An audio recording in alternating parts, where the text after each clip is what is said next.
There's a pride about Texas. There's the reason why a mockingbird is our state bird. He's the one that sits in the top of the tree and is loudest above all others, you know?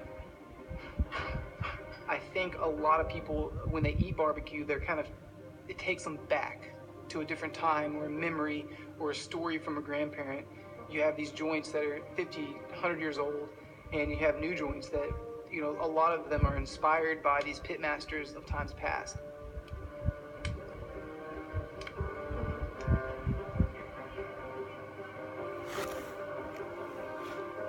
Barbecuing in an open pit flame or any kind of fire goes back to cowboy days. It goes back, you know, to the beginning of mankind. They had to cook their food, so they had to make a fire. It's just that we're still cooking that way. So it's usually a dry rub with no sauce, cooked over post oak. We call it an indirect heat style of cooking. And that's where there will be a firebox at one end of the cooking pit and a chimney at the other. And so the chimney pulls the heat and the smoke over the meats.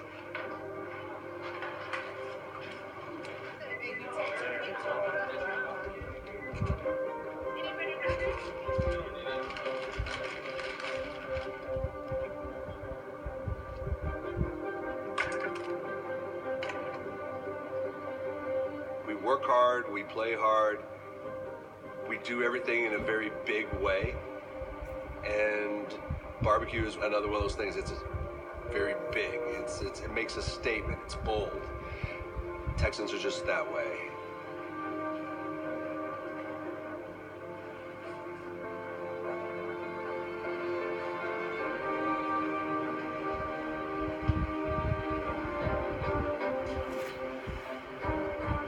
To my way of thinking, hands-on cooking is my way to fly.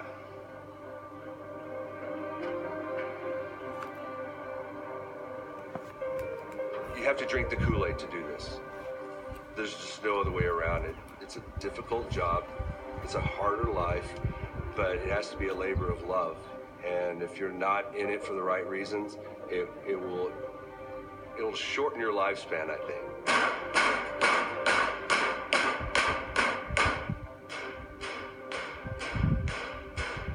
I don't know many people who want to get up at 2 o'clock in the morning just to come to work and, you know, grind it out for 10 hours or 12 hours and then go home.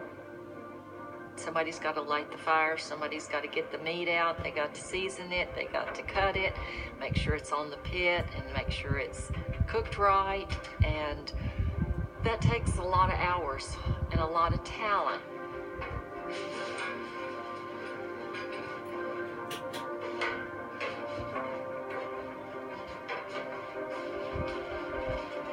In April, I will be 81 years old, and I really don't feel like my age. I don't worry about hard work. I enjoy work. I'm a workaholic. It's hot in the summertime, it's cold in the wintertime, but I enjoy it, so I keep cooking.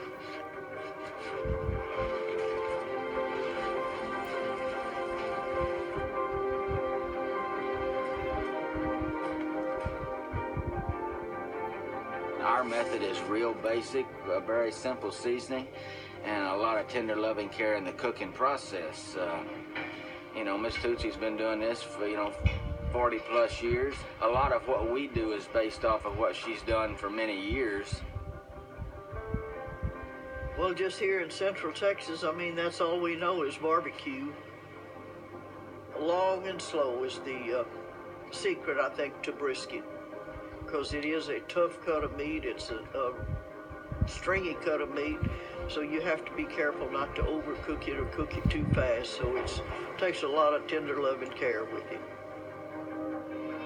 We live in the greatest country in the world today, and it gives us the right to choose what we do on Saturday night. And I don't care what they tell you in Washington, D.C., because no man sitting behind the desk in the Oval Office in 2016 has given us that right. It is those brave men and women that have raised their right hand. They've sworn to defend the Constitution of the United States of America against took over the restaurant, we had a sign up, and one side it said colored only, and then the other it was for whites. And Edgar and I decided that was not right. We just did not like that at all. And so we were going to take the sign down, and we did. And we had some of our customers say, well, we'll never be back to your restaurant. And he says, well, I'm sorry you feel that way, but this is the way it needs to be. We just thought it was something that needed to be done, and we wanted to be a part of trying to get it to where we felt like all people should be equal. So I guess it was just something he and I really felt deep in our hearts that needed to be done.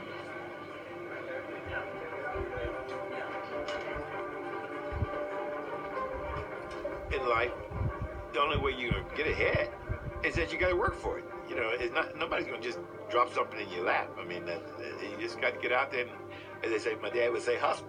Get out there and hustle. I had visions of becoming a doctor. We have several doctors in my family, and I wanted to be an orthopedic specialist. So happened my father became ill the summer before I graduated from college, so my dad's dying wish was to kick the business open. So I'm still here, and it's been good. I have no complaints.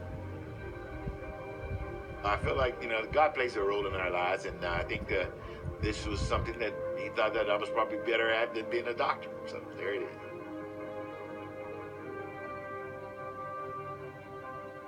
There's a lot of respect for the animal that gave his life for what we're doing, and there's not a day that goes by that I don't think about the amount of animals it took for us to serve our menu for the day. I mean, today alone, on a slower day, we're doing 48 briskets.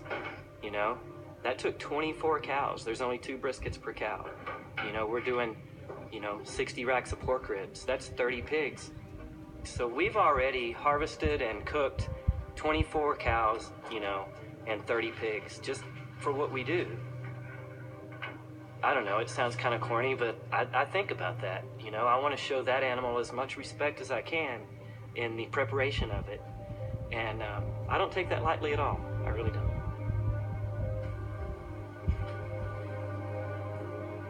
My father was very prideful of what he did. He put out absolutely the best that he could every single day.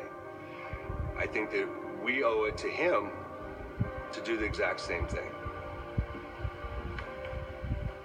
It seems to be etched into our DNAs, and we all gravitate to it in a way that is very predictable. There's fire, there's meat, there's people gathering around. Everyone understands barbecue, everyone feels that this is just a part of their life.